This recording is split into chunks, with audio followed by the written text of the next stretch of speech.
Hello everyone, welcome to my YouTube channel Meenakshi maths classes. आज इस video में हम करेंगे class 7 chapter number 8 triangle and its properties. इसकी brain teaser value based question हो चुका है। अब हम करेंगे brain teaser.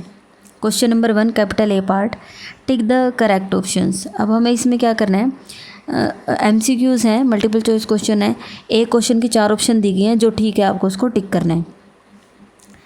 In triangle ABC AB plus BC is greater than, यहाँ पर आपको लिखना है। हमें पता है ट्राइंगल में दो साइड का सम तीसरी साइड से हमेशा क्या होता है, बड़ा होता है। तो यहाँ दो साइड्स का सम दिया है। कौन कौन सी साइड है, AB प्लस BC। AB ये वाली साइड ले चुके हैं, BC ये वाली साइड ले चुके हैं। तो दो साइड का सम थर्ड साइड से क्या होगा, ग्रेटर होगा। तो कौन सी साइड रह गई है, AC साइड रह गई है। तो यहाँ पर क्या आएगा, AC, ये आपकी थर्ड ऑप्शन है। नेक्स्ट है B part, the centroid of a triangle divide each median in the ratio. ये आपको पहले भी बताया था जब आपको सेंट्रोइड पढ़ाया था। The centroid of a triangle divide each median in the ratio 2:1 में करता है उसको डिवाइड। ठीक है, आपको याद ही रखना है। रेशो का दरअसल सिर्फ एक ही जगह रेशो आई है, और वो रेशो कितनी है, 2:1। The hypotenuse of a right triangle is 17 centimetre and one of the side is 8 centimetre, the other side is. एक राइट एंगल ट्रायंगल दी गई है जिसमें उसका हाइपोटेन्यूज क्या होता है, 90 डिग्री के अपोजिट जो साइड होती है वो हाइपोटेन्यूज होती है। तो A से लेकर C तक हाइपोटेन्यूज है 17 centimetre and one of the side, या तो ये वाली साइड बेस ले लो या परपेंडिकुलर, इनमें से किसी एक को 8 सेंटीमीटर लेना है। तो मैंने बेस लिया है 8 सेंटीमीटर। अब वो पूछ रहे हैं द अदर साइड, तो ये यहाँ पर ये जो AB साइड है आपको ये बताना है कितनी है। हमें पता है पाइथागोरस थ्योरम के हिसाब से हमारे पास क्या होता है, हाइपोटेनियस स्क्वायर। ठीक है, H for hypotenuse square is equal to base square plus perpendicular square. ठीक है, H यहाँ इंडिकेट करता है हाइपोटेनियस को, B बेस को और B परपेंडिकुलर को। हाइपोटेनियस है 17 square is equal to base है 8, तो यहाँ आ जाएगा 8 स्क्वायर प्लस परपेंडिकुलर स्क्वायर। यहाँ से अब करो 17 का स्क्वायर होगा 289 इज इक्वल टू 8 का स्क्वायर होगा 64 प्लस परपेंडिकुलर स्क्वायर 289। ये प्लस के 64 है, इधर जाके माइनस के 64 होंगे और यहाँ से रह जाएगा परपेंडिकुलर स्क्वायर। अब देखो 289 में से हम 64 माइनस करेंगे तो आएगा 225 परपेंडिकुलर स्क्वायर। और 225 क्या होता है, 15 × 15 होता है, मतलब 15 का square is equal to perpendicular square. जब पावर सेम है तो बेस भी सेम, तो परपेंडिकुलर की वैल्यू आ जाती है 15। ठीक है, तो ये जो थर्ड साइड है AB आ जाएगी आपकी 15 सेंटीमीटर। AB is 15 centimetre. तो यहाँ फोर्थ ऑप्शन है, फोर्थ ऑप्शन आपका आंसर बन जाएगा 15 centimetre. D part, the point of concurrence of the altitudes of a triangle is called. अभी कह रहेगा अगर एक ट्रायंगल के अल्टीट्यूड्स ड्रॉ किए गए हैं तो जिस पॉइंट पर वो मिलते हैं उस पॉइंट को क्या कहा जाता है। तो यहाँ देखो मैं आपको दिखा रही हूँ, मैंने आपको ये पहले भी दिखाया था कि जैसे मान लीजिए ये एक ट्रायंगल है, A पॉइंट से अल्टीट्यूड ये ड्रॉ कर रखा है। ठीक है, यहाँ पर हमने ऐसे अल्टीट्यूड ड्रॉ किया था, ये अल्टीट्यूड है, 90 डिग्री का एंगल है यहाँ पर। ऐसे B पॉइंट से अल्टीट्यूड यहाँ पर ड्रॉ कर रखा है और C पॉइंट से अल्टीट्यूड यहाँ पर ड्रॉ कर रखा है। ठीक है, जब भी अल्टीट्यूड्स ड्रॉ करते हैं तो वो कहीं ना कहीं मिलेंगे। ठीक है, और जहाँ मिलते हैं उस पॉइंट को हम बोलते हैं ऑर्थो सेंटर। ठीक है, क्या बोलते हैं, ऑर्थो सेंटर। आपकी बुक में सारा पहले जो वर्कशीट्स करवाई हैं वहाँ पर बहुत अच्छे से एक्सप्लेन हुआ था। तो इसमें आ जाएगा the point of concurrence of altitudes of a triangle is called orthocentre. Next है इन ट्रायंगल PQR, अगर आपको एक ट्रायंगल दी गई है PQR, if angle PRS is an exterior angle at R। देखो R पॉइंट पर एक्सटीरियर एंगल मतलब बाहर की तरफ एंगल कौन सा बना हुआ है, PRS। ठीक है, यही वाला बना हुआ है बाहर। ठीक है, इन्होंने बोला है PRS। Then the interior adjacent angle at R is, तो इसी के साथ एडजेसेंट मतलब इसी के साथ जुड़ा हुआ, इसी के साथ जुड़ा हुआ R पॉइंट पर कौन सा एंगल है, ये वाला एंगल है। ठीक है, इसका नेम बताना है। अब इस एंगल की साइड एक तो ये वाली है ऊपर वाली और एक नीचे वाली, मतलब इन दो साइड से मिलकर बना है। तो इसका एंगल का नेम क्या आ जाएगा, PRQ। ठीक है, तो PRQ आपकी थर्ड ऑप्शन है। तो यहाँ पर क्वेश्चन नंबर 1 हो गया है, 1 का A पार्ट हो गया। नेक्स्ट हम करते हैं question number 1 capital B part. A part है, what is the point of concurrence of angle bisectors of a triangle called, where does it lies. अब आपको ये बताना है कि यहाँ पर देखो यहाँ पर ये जो एंगल ए है हमने इसका बाइसेक्टर ड्रॉ किया है, एंगल सी का बाइसेक्टर ड्रॉ किया है, एंगल बी का भी बाइसेक्टर ड्रॉ किया है, ठीक है।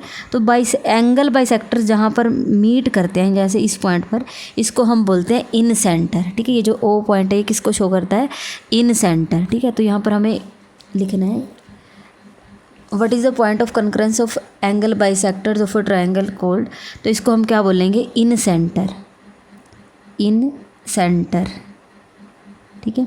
अब इसमें पूछा गया है वेयर डज इट लाई, ये कहाँ पर लाई करता है, तो मैं आपको यहाँ दिखा दूँ। अगर आप इक्विलेटरल ट्रायंगल ड्रॉ करते हैं तो भी वो ट्रायंगल के अंदर आता है, ठीक है। अगर आप राइट एंगल ट्रायंगल करते हैं तो भी ये ट्रायंगल के अंदर ही, देखो इस पॉइंट ओ पर मिल रहा है। अगर हम ऑब्टूज एंगल ट्रायंगल लेते हैं, मतलब एक ऐसी ट्रायंगल जिसका एक एंगल 90 से बड़ा हो, तो भी वो कहाँ आ रहा है, ये ओ पॉइंट ट्रायंगल के अंदर ही आ रहा है। तो मतलब जो इन सेंटर है वो कहाँ पर लाई करता है, वो ट्रायंगल के अंदर इंटीरियर में ही लाई करता है। तो ये इन्होंने पूछा वेयर डज इट लाई, तो वो कहाँ लाई करेगा, interior of the triangle, in centre lies in the interior of triangle, वो ट्रायंगल के अंदर ही कहीं ना कहीं लाई करेगा। नेक्स्ट है the vertical angle of N isosceles triangle is 80 degree, ठीक है। एक हमें आइसोसेलेस ट्रायंगल दी गई है। आइसोसेलेस ट्रायंगल मतलब जिसकी दो साइड हमारी इक्वल होती हैं, और उसका वर्टिकल मतलब जो ऊपर वाले पॉइंट पर बना हुआ है उसकी वैल्यू कितनी दी गई है, 80 degree. Find measurement of its base angles, तो जो यहाँ बेस पर जो दो एंगल बी और सी बने हुए हैं हमें इनकी वैल्यू फाइंड करनी पड़ेगी, ठीक है। अब आप यहाँ से देखो अब क्योंकि ट्रायंगल आइसोसेलेस ट्रायंगल है तो दो साइडें इक्वल, ठीक है। और हमें पता है अगर दो साइडें इक्वल हैं तो उनके अपोजिट एंगल वो भी कैसे आएंगे, इक्वल। मतलब ये जो बी एंगल है और ये सी एंगल है ये भी आपस में कैसे होंगे, इक्वल, ठीक है। आप यहाँ लिख लेना बिकॉज, ऊपर दो डॉट एक नीचे डॉट, ये बिकॉज को शो करता है। Because triangle is an isosceles triangle है तो कौन कौन से एंगल बी और एंगल सी क्या आ जाएंगे, एंगल बी और एंगल सी दोनों ही हमारे कैसे हैं, इक्वल हैं, ठीक है। अब एक कंडीशन हम यहाँ पर लगाएंगे, हमें पता है ट्रायंगल के तीनों एंगल का सम कितना होता है, 180 डिग्री होता है, ठीक है। By angle sum property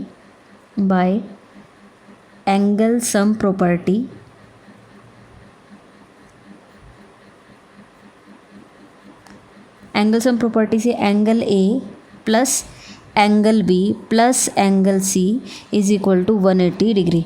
triangle के तीनों एंगल का सम कितना आएगा, 180 डिग्री, ठीक है। अब एंगल ए तो हमें दिया हुआ है 80 डिग्री, प्लस एंगल बी और सी दोनों आपस में कैसे हैं, बराबर। तो मैंने एंगल बी ऐसे ही लिखा। अब क्योंकि बी और सी आपस में बराबर है तो इनकी वैल्यू रिप्लेस की जा सकती है। तो सी की जगह मैं क्या लिख सकती हूँ, बी ही लिख सकती हूँ। तो एंगल सी की जगह मैंने लिख दिया angle B is equal to 180 degree. Angle B plus angle B आ जाएगा 2 एंगल बी 180 डिग्री, प्लस के 80 इधर आके माइनस के 80 हो जाएंगे। 2 angle B is equal to 180 में से 80 माइनस करेंगे तो आएगा 100। Angle B is equal to 100, 2 multiplication में तो इधर डिवीजन में 2 1 2 2 5 10 0। तो जो एंगल बी है वो आ रहा है हमारा 50 डिग्री, ये आपका आ जाएगा 50 डिग्री। और एंगल सी बी, जितना बी है उतना ही सी बी आएगा, तो एंगल सी बी कितना आ जाएगा, 50 डिग्री। हमें यही बताना था find measurement of its base angles, तो जो बेस एंगल हैं उनकी वैल्यू कितनी आएगी यहाँ पर, 50 डिग्री, ठीक है। तो आपके आंसर आ जाएंगे 50 डिग्री, 50 डिग्री। नेक्स्ट है हमारे पास C part, find the value of x and y in the given figure. ये जो फिगर आपके सामने दी गई है इसमें एंगल ए को एक्स बताया है और एंगल यहाँ ये जो नीचे ये एंगल है इसको वाई बताया। इन्होंने बोला आप यहाँ पर इनकी वैल्यू फाइंड करोगे, ठीक है। अब आप यहाँ से देखो, यहाँ पर ये y और ये 120, ठीक है। ये दोनों आपके कैसे बन रहे हैं, लीनियर पेयर बन रहे हैं, ठीक है। दोनों एक जुड़े हुए एंगल हैं तो दोनों का सम कितना होता है, 180 डिग्री। मैं यहाँ पर एक पॉइंट ले रही हूँ, इसको मैं नेम दे रही हूँ D। इधर वाला जो ये y है ये कौन सा एंगल आएगा, एंगल ACB, ठीक है। ये जो y है इसका क्या नेम आएगा, ACB। Angle ACB plus angle ये जो बाहर वाला है, बाहर वाले का नेम क्या है, ACD। Angle ACD is equal to 180 degree. हम रीज़न लिख देंगे लीनियर पेयर, लीनियर पेयर। अब आप यहाँ से देखो ACB ये तो y है, ठीक है, और बाहर वाला ACD 120 डिग्री है इज इक्वल टू 180 डिग्री। तो y की वैल्यू कितनी आ जाएगी 180 डिग्री माइनस हो जाएंगे 120 डिग्री इधर आके, तो y की वैल्यू आ जाएगी 180 में से 120 माइनस करो तो ये आ जाएगा 60 डिग्री। तो y की वैल्यू कितनी आ जाती है 60 डिग्री। अब हमें बताना है x की वैल्यू कितनी आएगी। ट्रायंगल में तीनों एंगल का सम कितना होता है 180 डिग्री। या तो आप एंगल सम प्रॉपर्टी लगाओ, ठीक है, या फिर एक्सटीरियर एंगल प्रॉपर्टी लगा लेंगे। उसमें क्या होता है ट्रायंगल के बाहर वाले एंगल का सम, ट्रायंगल का बाहर वाला एंगल एक्सटीरियर एंगल उसके इंटीरियर अपोजिट एंगल के सम के इक्वल होता है। दोनों में से कोई भी प्रॉपर्टी लगाओ, दोनों से ही निकल जाएगा, ठीक है। अगर आप एंगल सम प्रॉपर्टी लगाना चाहते हो तो एंगल सम प्रॉपर्टी लगाओ। एंगल ए यहाँ लिखो इन ट्रायंगल ABC। हम सिर्फ इस ट्रायंगल ABC की बात कर रहे हैं, बाहर वाले पार्ट की बात अब नहीं कर रहे हैं, ठीक है। मैं एंगल सम प्रॉपर्टी से करूँगी। इन triangle ABC angle A plus angle B plus angle C। अगर आप लिखते हो ABC तो आप डायरेक्ट मतलब ये 3 पॉइंट्स की फॉर्मेशन में देने की ज़रूरत नहीं है, क्योंकि हमने मेंशन कर दिया in triangle ABC। Angle A plus angle B plus angle C is equal to 180 degree. Reason आ जाएगा angle sum property, angle sum property of triangle. तो एंगल A हमारे पास x है, एंगल B 50 डिग्री है, angle C ये C हमारे पास 60 डिग्री है, इक्वल टू 180 डिग्री। तो x की वैल्यू आ जाएगी 180 डिग्री। 50 प्लस 60 होगा 110, इधर जाके हो जाएगा माइनस, तो x की वैल्यू हो जाएगी 180 में से 110 माइनस करेंगे 70 डिग्री। तो x की वैल्यू आ जाएगी 70 डिग्री। आपसे ये पूछा गया था कि x और y की वैल्यू बताओ तो आ जाएगा answer x is equal to 70 degree and y is equal to 60 degree. 70 और 60 आपके आंसर आ जाएंगे। नेक्स्ट है D part. Can the line segments 1.5 centimeter, 2 centimeter and 2.5 centimeter be the sides of a right angled triangle? क्या ये एक right angle triangle की sides हो सकती हैं, ठीक है। तो अब आप यहाँ से देखो राइट एंगल ट्रायंगल की अगर ये साइड्स होंगी तो हमें पता है राइट एंगल ट्रायंगल में कौन सा रूल लगता है, उसमें हम पाइथागोरस थ्योरम लगा सकते हैं, ठीक है। तो हम यहाँ लिखेंगे बाय पाइथागोरस थ्योरम।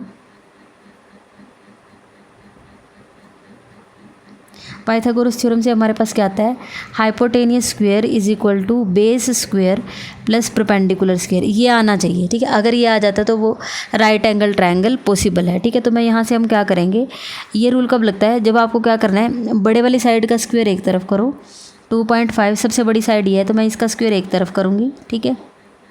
और जो छोटी साइड है 1.5 और 2 इनके स्क्वायर का सम मैं एक तरफ करूँगी, ठीक है।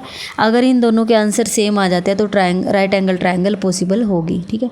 अब 25 का 2.5 का स्क्वायर मतलब पहले हम कर लेते हैं 25 को 25 से मल्टीप्लाई, 25 को 25 से मल्टीप्लाई करो आता है 625, ठीक है। लेकिन जब आप करते हो 2.5 को जब आप 2.5 से मल्टीप्लाई करते हो आता है 625।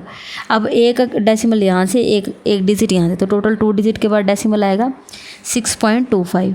1.5 का स्क्वायर कितना होगा 15 का स्क्वायर होता है 225 और 2 अक्षर के बाद डेसिमल आएगा जैसे इसमें आया था, प्लस 2 का स्क्वायर होता है 4। इसको मैं 4.00 भी लिख सकते हैं। तो 4 में 2.25 ऐड करो, 4 में 2 ऐड हो, देखो यहाँ पर इसको 4 को 4.00 और यहाँ 2.25 ये लिखेंगे तो ये बन जाएगा 6.25। तो यहाँ से आ गया 6.25। अब आप यहाँ से देखो 6.25 यहाँ से और ये वाला 6.25 आपके कैसे आ रहे हैं इक्वल आ रहे हैं। मतलब आपके पास हाइपोटेनियस स्क्वायर किसके इक्वल आ जाएगा base square plus perpendicular square के इक्वल आ जाएगा। Therefore right angle triangle is possible, ठीक है। तो आप क्या कह सकते हो, यहाँ पर इन्होंने पूछा है can the line segment this be the sides of right angle triangle, तो आप लिखोगे यस। आपको बस यस या नो में आंसर देना था तो इसका आंसर आ जाएगा yes. Right angled triangle sides of right angle triangle. Last है where does the circumcentre of a right angle triangle lies. ये पूछ रहा है कि जो सर्कम सेंटर होगा वो राइट एंगल ट्रायंगल में वो कहाँ पर लाई करेगा। तो मैं आपको यहाँ पर ना बनी हुई एक पिक्चर दिखा दूँगी जहाँ से आपको क्लियर हो जाएगा। हाँ जी, तो ये देखो मैं आपको एक बार दिखा देती हूँ। ये सर्कम सेंटर ही है यहाँ पर।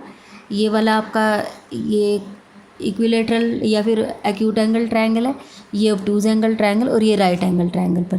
ठीक है, राइट एंगल ट्रायंगल में जो इसका सर्कम सेंटर होता है वो कहाँ पर लाई करते हैं? जो हाइपोटेनियस होता है ना, हाइपोटेनियस का देखो बिल्कुल बीच का पॉइंट आया, मतलब मिड पॉइंट ऑफ हाइपोटेनियस आया हुआ है, तो कहाँ पर लाई करेगा? Midpoint of hypotenuse. तो यहाँ पर लिख देंगे where does the circumcentre of right angle triangle lies, तो यहाँ लिखोगे मिड पॉइंट ऑफ हाइपोटेनियस। ठीक है, कहाँ लाई करेगा? Midpoint of hypotenuse.